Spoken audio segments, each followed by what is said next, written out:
Hi everybody, it's Cookie Lou in Arizona coming to you live today in my little pink flowered dress. One of the things that I bought for my trip to Florida.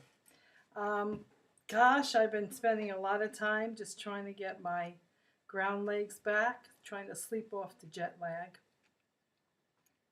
and readjust to Arizona time because it's 3 hours earlier here than it is back east.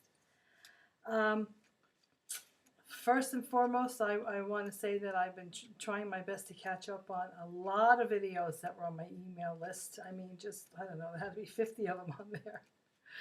And just trying to catch up with some of your updates. And I watched Rosemary dance to the oldies, and that was fun. And I mean, I watched everybody's video. Took me 3 days to get through them all, but just a few highlights. Congratulations to Lynette. She's doing beautiful after a gastric bypass. And most importantly, her cancer is still in remission. So good for you, Lynette. Tanya went on a cruise and apparently had a fun time. Belinda updated us on her plastic surgery, which is going to be coming up very soon. And I've got high hopes that everything's going to come out just beautifully for her. Julie, Be the Best Me. It was always nice to talk to Julie. I've been following her for over a year. Very successful, lost about 150 pounds after surgery. And her and her husband, the professor, are going through some challenges trying to adopt a baby. They've been foster parents, and the first couple of babies kind of fell through the cracks and had to be returned to the mom. But I know that Julie and the professor are going to make beautiful parents. They are beautiful people, and they did a beautiful job taking care of those children that they did have in their care. And this last little guy, let's just hope that they get to keep him. So all my prayers go out to Julie and the professor that they get the baby of their dreams. And of course, Sarah, my little sweet pea. My little sweet pea Sarah had her gallbladder out. My poor baby. Well, you came out of it with flying colors. You look beautiful. You're getting so darn skinny. I cannot believe how skinny you're starting to look, Sarah. Lots of love to you. Happy birthday to Alfred, 64 years old. Oh my God, Guns, you do not look your age. When they say black don't crack, they mean it. You look good, Guns. Connie is doing great. Her and Alfred have been doing that 50-mile hike thing, that 50-mile walk. Oh my God, I could never do that with my knees.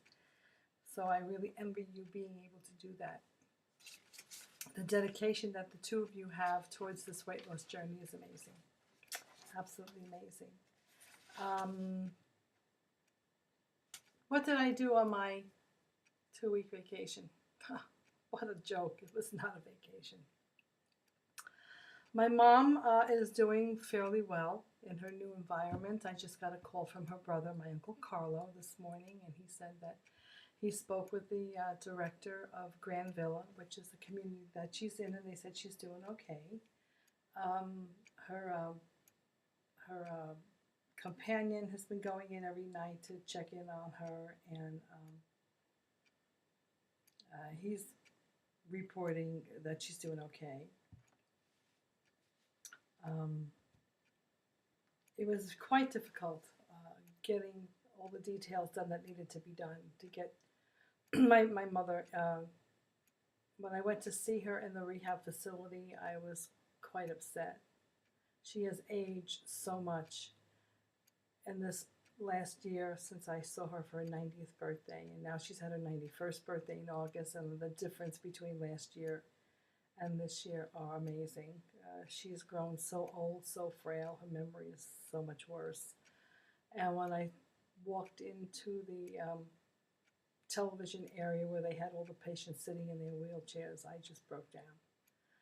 I grabbed onto my uncle and I just cried and cried and cried. He put me in a chair. He said, "Okay, calm down. You know, get your breath, and then we'll go over and talk to your mother." And she was just sitting there with her head down and She just looked like a lost little soul, you know. And so anyway, he said, Nancy, I have a surprise for you. Look who's here. Your daughter Cookie's here. So she looked at me, and she didn't say my name, but I think she recognized me, and she was petting my hands, and she was looking at my hands, and I said, Mom, she's petting my hands, says, I'm getting old, huh? She went, no, beautiful, beautiful. So that made me feel better, that there was a little something there. She was starting to talk a little bit. But it wasn't the best place. I mean, you know, kind of reminded me a little bit of a snake pit. There were so many people there that were just so out of their consciousness. But I did meet with the people that were tending her. The nurses were really nice. The aides were really nice.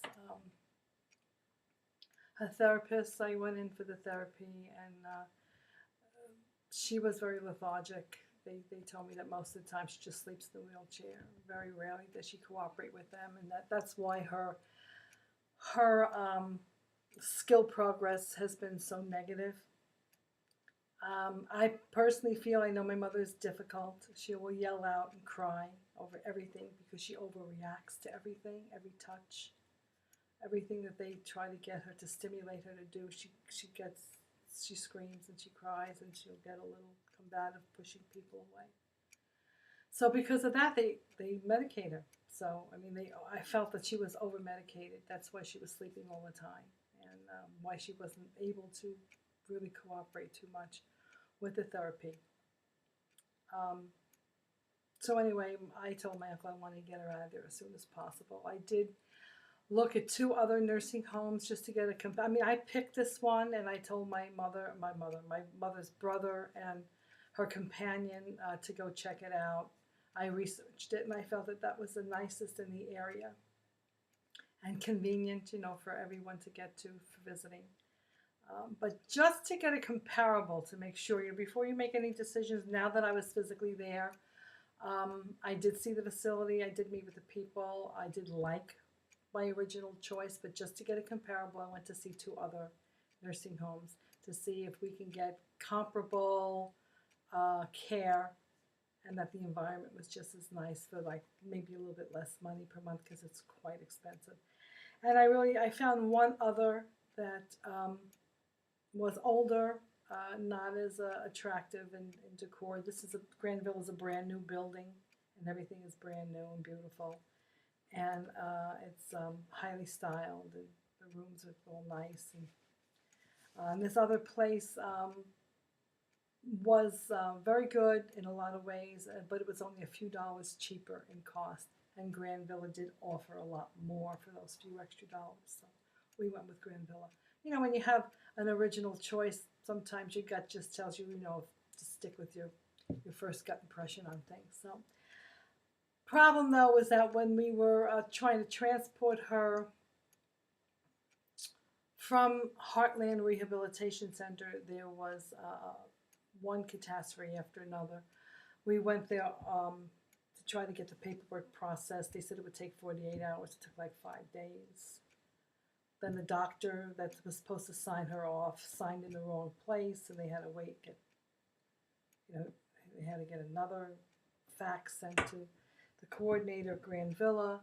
When they did transport her, they said you could take her yourself, or we can take her in a van.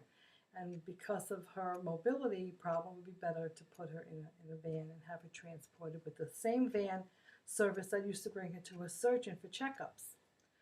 Well, I get a phone call from my uncle saying, Cookie, I was in the hotel. I just got a call from the driver who's transporting your mother to Grand Villa. She's hysterical, screaming, and he has to stop the van. He can't drive. They don't have anybody, any nurse or aide sitting with her to assist her in this transport. She's all alone in the back, you know, pinned in the wheelchair, braced in the wheelchair. She's screaming. And he had to pull over. He can't drive. So I'm got to get down there. He's in some parking lot. I knew where he was. I knew where the parking lot was that he was at. And but I didn't know where he was in the parking lot. It was a big, big parking lot in a strip mall. And there was no name on the van, which is a plain, unmarked white van. So I'm going, and then he's calling me up as I'm driving. Are you coming? Are you coming? Your mother is hysterical. And I'm hearing her in the background screaming, please, please, please, please. And I knew what she was going through. And I'm honking my horn, and I'm flashing my lights, and I'm doing 70 miles an hour. I don't know how I didn't get arrested or crack up in the car. But I get there, and I get out of the car, and I'm beeping the horn. I'm beeping the horn. I don't know where the hell this guy is. Finally, I see some guy waving me down. Lock up the car, run down there. My mother's hysterical. She is screaming like they were setting her on fire. And as soon as she saw me stick my head in the van, she looked at me with a terrified look in her eyes, and she grabbed my hands with a death grip, and she's trying to pull me in the van. I said, okay, Ma, okay, don't worry, calm down, you're okay, you're okay. And as I'm calming her down, a car pulls up. Apparently, the driver had the presence of mind, a little late, but to call Heartland and say, you have to send one of her nurses here to help because she's hysterical. And so one of her nurses came in, Nancy, what's the matter? What's the matter? You're okay. So she says, I'll ride with your mother. You can follow us to the Granville's. All right, I'm following the van now, trying to calm down from all the craziness that I went through. And I see he's going in the wrong direction. They have two campuses, Granville East and Granville West. They're 1 block apart. And I'm going, where the hell is he going? Where the hell is he going? And I'm honking the horn, pull alongside of him. I get out of the car. I said, no, you're going to the wrong one. You have to go to the Granville West. It's a block away. He says, follow me. And I pull ahead of him. I'm driving to the corner, and I'm looking in my rearview mirror, and the guy's not moving. What's going on? Then I see him turning into the driveway of the wrong Granville. And I'm honking the horn again, and I get up out of the car, and I'm going, this way, follow me. So finally, he starts following me. We go 1 block around the corner. Bam, we get to the place. Her boyfriend is there, hysterical out of his mind. He's got some friends with him, screaming, Nancy, I'm here for you. I said, where the hell was he when I needed him? I couldn't find him. So needless to say, that's another story I won't even get into, the problems I have with this man. Okay. Tick a lock, not going to talk about it. Anyway, I go over to the driver. I says, what part of follow me don't you understand? He says, well, I have the address here. It told me to go to the other place. I says, you got the wrong address? I says, who the hell arranged this transport? He says, oh, Tequesta did, the social service director. I said, the one that's been causing all these shit storms for the last week. So anyway, they get my mother out of the van. I'm wheeling her into the facility. I get her into her room. She was all happy. She looked, as soon as she walked into this place that was so beautiful, she was looking like this. Ooh. I said, you like it, Mom? Ooh, nice. She was going, nice. Get her in the room. Now they're saying they got to take the wheelchair back. I said, well, my mother needs a wheelchair. What do you mean you're taking the wheelchair back? What were we supposed to do with her? Well, sorry, but I can't leave here without the wheelchair. So, of course, my guinea temper hits the roof, and I kiss my mother goodbye. I says, I'll see you later. I'll see you in a little bit. Get in the car, go down to Heartland Rehab Center, walk into the director's office. I told her my name is Lucille. My mother's Nancy Albino. I said she was just transported out of here. It was a nightmare from effing hell. I said, I have a lot of complaints, and you're going to listen to every one of them. Sat down in that chair, told her every little thing that happened during the course of the week, how much I tried to keep in touch with everybody, how I tried to make sure everybody had their ducks in a row. I says, how the hell can you send a woman in my mother's mental condition in a van all alone with some strange driver and no assistant? She says, well, I don't know what happened. And she's calling for the file, and she's apologizing half-heartedly because they really don't give a shit. And she told me, well, apparently whenever she was transported before, her boyfriend was with her, and we assumed that it was going to be another family assist. As you don't assume anything. When you put my mother in the car, did you see anybody there with her? The driver never should have pulled out of the driveway unless he checked, because he told me that every time he transported her before, there was always somebody there to accompany her. And that's why she got crazy, because she was all alone. So anyway, twist and turn, they apologized, like I said, half-heartedly. And I said, my mother has no wheelchair. I said, you're going to have to provide a wheelchair on loan until hospice comes in. And they would have been here and had all this equipment and everything prepared if they got the paperwork on time.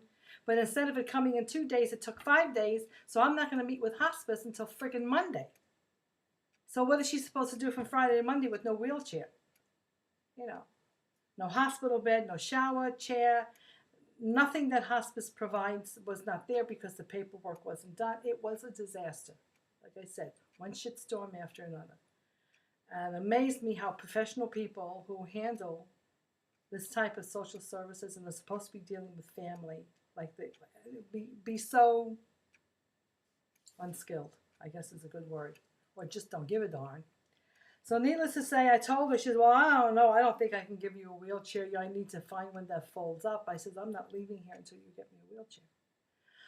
Well, I'll have to see if I can find one that folds up. I mean, I'd like to help you. I said, I am not leaving here until I have a wheelchair for my mother. So you better find one. She found one, put it in the trunk of the car. It didn't have the, then when I got to the facility, I noticed it didn't have the little foot things to put her feet. So my mother's, dragging her feet as I'm wheeling her. Finally, I decided to wheel her backwards. I'm wheeling her backwards so that her feet fly, because she tried to step and then she'd get all caught up. It was a mess. And hospice came in. My uncle met me there. We had a conference with social worker from hospice, with the clergy from hospice, the nurse that's going to be tending my mother. It's a wonderful idea. If any of you have any aging parent in any kind of facility, being a nursing home, assisted living, whatever, if they're as old as my mother and have any kind of bad ailments, heart problems, it's always good to have hospice sign on, because they do provide a lot of things which help with the costs, because they provide medical medication for free. They provide anything that she might need, diaper care, toiletries. They send somebody in to clean, to shower her twice a week. Even though the staff from Grand Villa does that daily, they will have somebody come in at least once or twice a week and do that as well. And the staff in Grand Villa is happy to see them come, because it alleviates them and gives them time to, to work with other patients or residents. They provide the hospital bed, they provide shower chairs, diapers, whatever. The nurse will come in once a week and check my mother. And if she feels that my mother requires more attention, they will come more often. They have a doctor that will come upon call if there's any emergency, or if they feel that she needs a doctor to examine her if something is going on. Also, Grand Villa has a doctor on staff or on call that works with their staff, and he will also be available. So she has 2 doctors. She has nursing care in the Grand Villa. She has nursing care from hospice. She's getting the medication that she needs. I did request that they get someone, a volunteer, or with whoever they have in a CNA capacity, to come in and maybe sit with my mother. Maybe for the afternoon, a couple of hours in the afternoon, because they get them up, showered, dressed, to breakfast. After breakfast, they go to the recreation room and they'll have some kind of activity there, or they go out in the garden. They do sometimes, on occasion, have a little road trip. They'll take them out somewhere, put them on a bus, which is, something nice to do. They have entertainers that come in, musicians and singers, and they have a big performance all the time. I went in there once during lunch, and I sounded like they were having a nightclub. Chicago, what's going on here?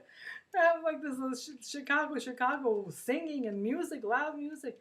And they had this guy on an organ and this woman singing, and they were entertaining them during lunch. I went, hey, it's not bad. It's not bad. I don't mind a place like this for me.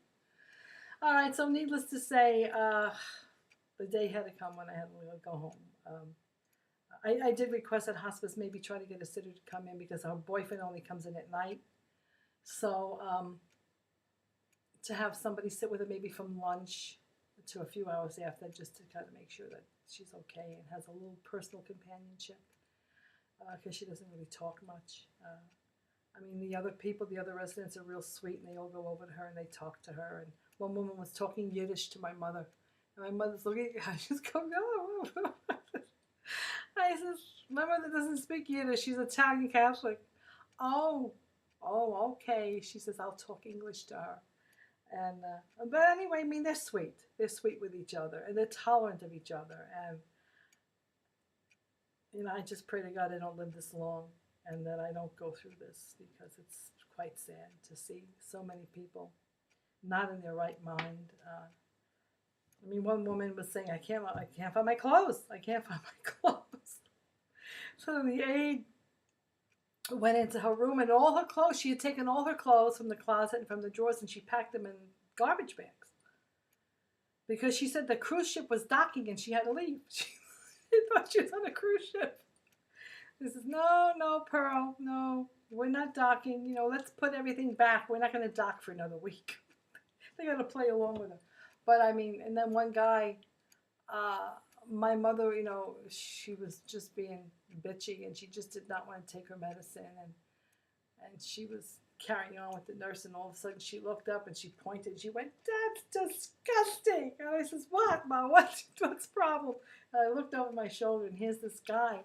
I guess he got out from under the radar of the aides, and his room was nearby the television area in the front of the building where my mother was with me. And I look at him, and he's walking around. He's walking into the TV room, and he had no pants on. He had a shirt and his diaper. And I said to him, "Sammy, where's your pants?" And he looked down, and he went, "Oh," and he covered himself up. He's walking around with his diaper. And I went, "That's disgusting." He goes, "Oh my God, and this is funny. This is another book. I'm going to have to write another book about this experience."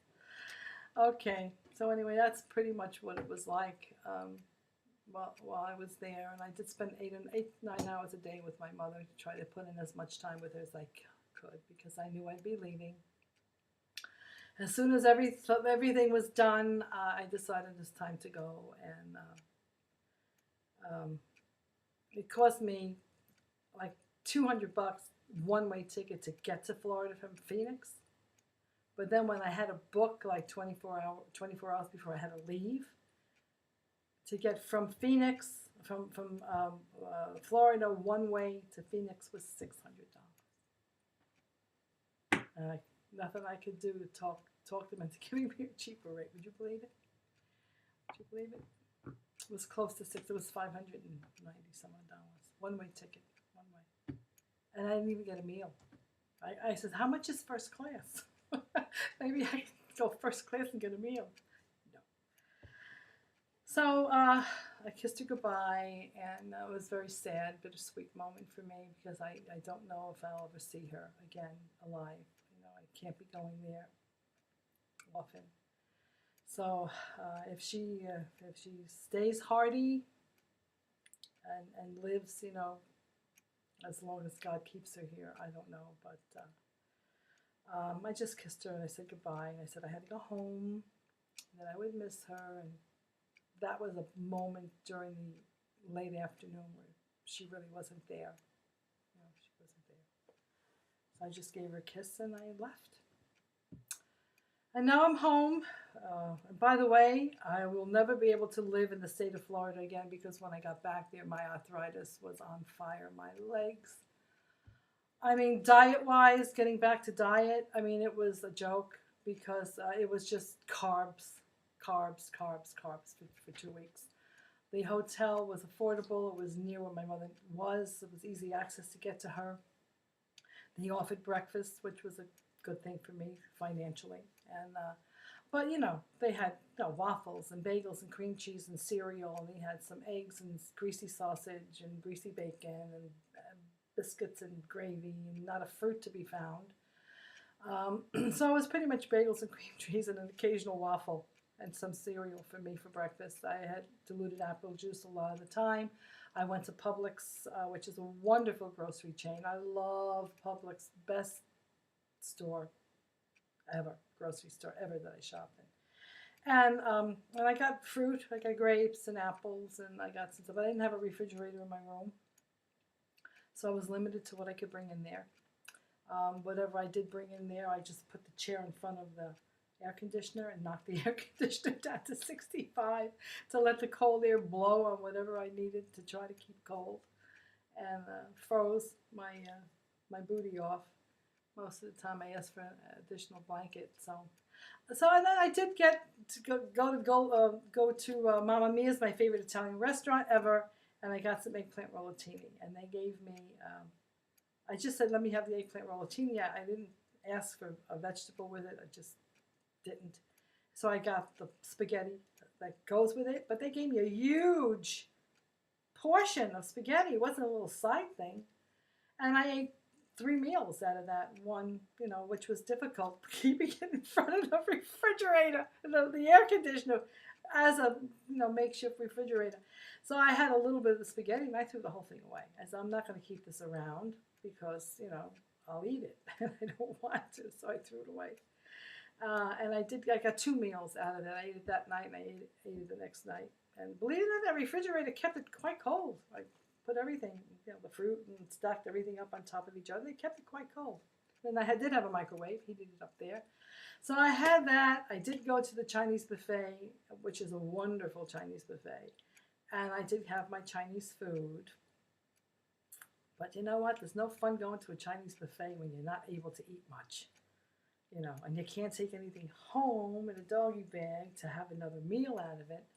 But I did enjoy it. The only thing I didn't get to do was I didn't get my piece of pizza. I did want to go get some pizza. But there was so much to do, so much running back and forth, so much follow-up and calling this one, running down for this meeting, signing this document, signing that document, meeting up with my uncle. It was busy, busy, busy, busy the whole time. So I had my eggplant rollatini, I had my little Chinese food, and pretty much that was it. I did eat ice cream while I was there. I went to Friendly's and had some ice cream. I did have some rice pudding because I love rice pudding, and I got a portion from Publix. They make the best rice pudding. As well, I'm going to indulge in this because I love it. And I had some rice pudding.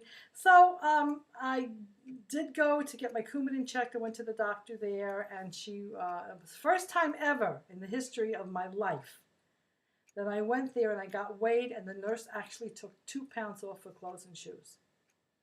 So I weighed in at 140, 240. Anyway, so I did gain some weight. I did gain some weight when I was there. Probably a good 10 pounds. Just on carbs, just by eating. I got bologna. I bought some bologna, some smoked turkey, and a little bit of bologna, and I got some rolls, and I was eating sandwiches in my room for dinner, or I would get a frozen meal and stick that in the microwave and have that. But because of finances, I was getting, like banquet meals for $1, cheap, full of salt, sodium galore. So needless to say, I'm up a good 10 pounds, and I'm going to have to work it off. I wanted so badly to be able to get in the pool and kind of keep up with my swimming. Couldn't do it. The pool didn't look like it was kept up well enough, and they didn't want to get in there. And truthfully, I went there sick. I had a urinary tract infection. You shouldn't go in a pool when you have something like that anyway. It's not fair to the other people that go in the water. So, and then while I was there, I had to get the medicine again because it wasn't going away. And the Coumadin level was way too high. They had to adjust that for me. I couldn't get on the treadmill in the gym or the bike in the gym because my knees were on fire from being in Florida and it being stormy. My arthritis was inflamed, and I couldn't take anything for it because of the tummy, the sleeve. I had no narcotics with me, and I was just suffering. I was suffering with that. And I said, okay, exercising that I planned to do didn't happen. Swimming that I planned to do didn't happen. All I was doing was running from stem to stern, trying to put out fires, trying to get everything done to get my mother transported and in her new place. and it was very frustrating. And I don't even know how long this video is because I'm talking way too long. It's got to be at least 20 minutes. So I'm going to say goodbye. Glad to be back home. Extremely glad to be back home. My bones feel better. I'm, going to get back on track. Going to get back in my pool here. Going to get back into the track and start walking again. And I already, believe it or not, dropped 3 pounds. And I'm home 4 days, and I dropped 3 pounds. Just getting back home to my routine, juicing again, and it is what it is. So anyway, thank you so much for all your compliments. I know you all like my little narrative with showing the Grand Villa and my mommy and pictures of her. And thank you so much for your prayers and your good wishes for her and for me. I love you all so much. You're my life preserver. You really are. You people out there, all of you, all my friends. I just want to say that I love you all so much, and I appreciate so much everything that you have done, every prayer, every blessing that you have sent my way. Thank you so much. Talk again soon. Love you all. Bye-bye.